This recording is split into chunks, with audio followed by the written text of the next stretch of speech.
Globers. Been a long time, ain't it? You know, another day slaying Globers. We're going to talk about something real simple.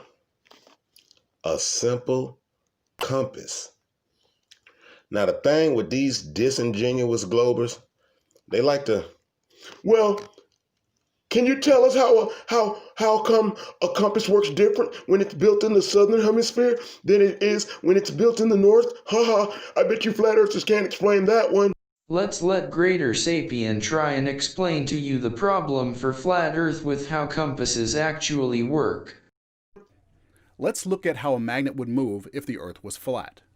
Now, there's no flat earth model that is agreed upon to tell us where the magnetic North Pole is precisely, and they don't believe in a South Pole. So given what we know about magnetism, let's look at a few scenarios with this unipole magnetic north.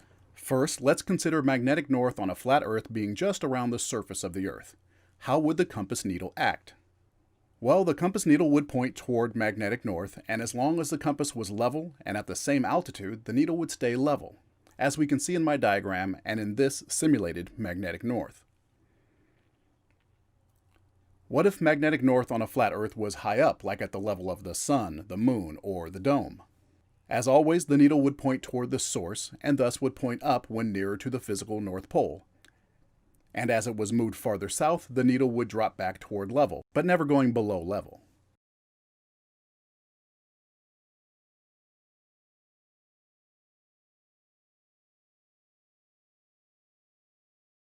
Lastly, what if the magnetic North Pole were below the surface of a flat Earth?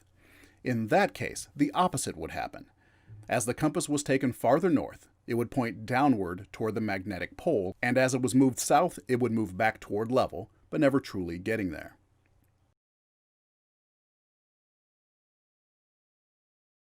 Do any of these scenarios fit what a compass does in the real world?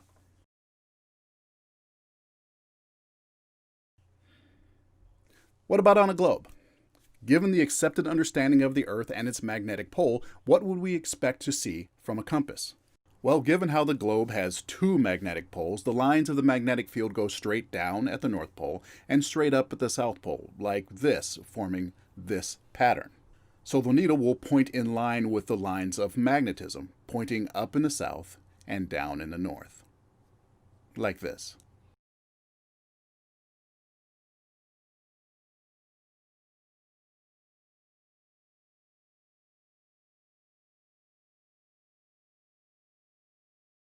Now I'll put that question out there again. Which of these four scenarios reflects what happens in the real world? The globe one, of course. Don't believe me? Ask anyone who's taken a standard northern region compass below the equator. Yes, I said northern region compass. This is a Zone 1 compass. It was made to be used in the upper northern hemisphere, like in the United States. Manufacturers make compasses for 5 zones across the globe, balancing the magnetic needle to compensate for the tilt it would have due to its latitude. You can't access new trade regions if your compass doesn't work below the equator. The free market understands that the world is a globe. Dude, it's been easily explained. Simple magnetic declination. You just don't understand it. But that's all that's going on. Fred, magnetic declination is the angle on the horizontal plane between magnetic north, the direction the north end of a magnetized compass needle points, corresponding to the direction of the Earth's magnetic field lines, and true north, the direction along a meridian towards the geographic north. This has absolutely nothing to do with why there are different compasses for different hemispheres. A ball is 360 degrees spherical.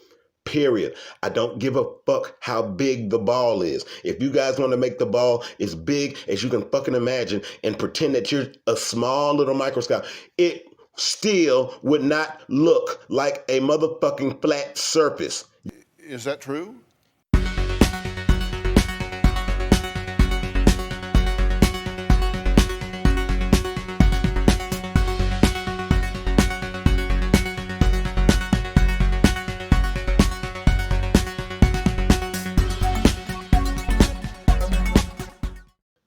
I just got got into an argument today with this stupid motherfucker trying to tell.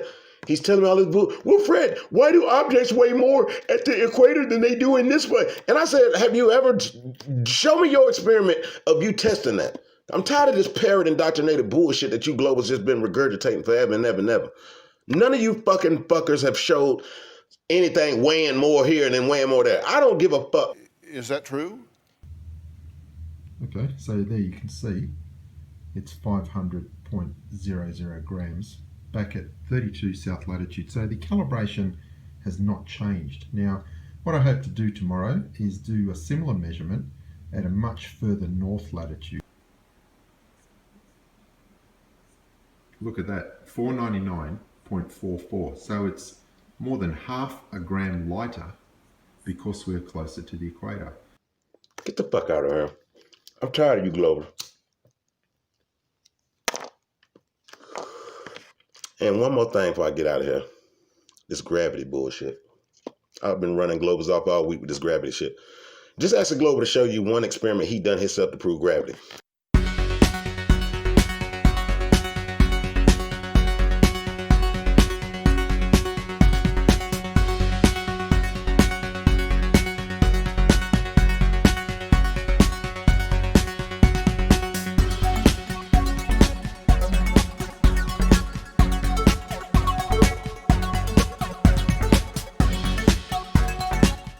We don't live on a spinning ball flying through outer space. Fuck off, globers. Have a good day. Idiots are fun. No wonder every village wants one.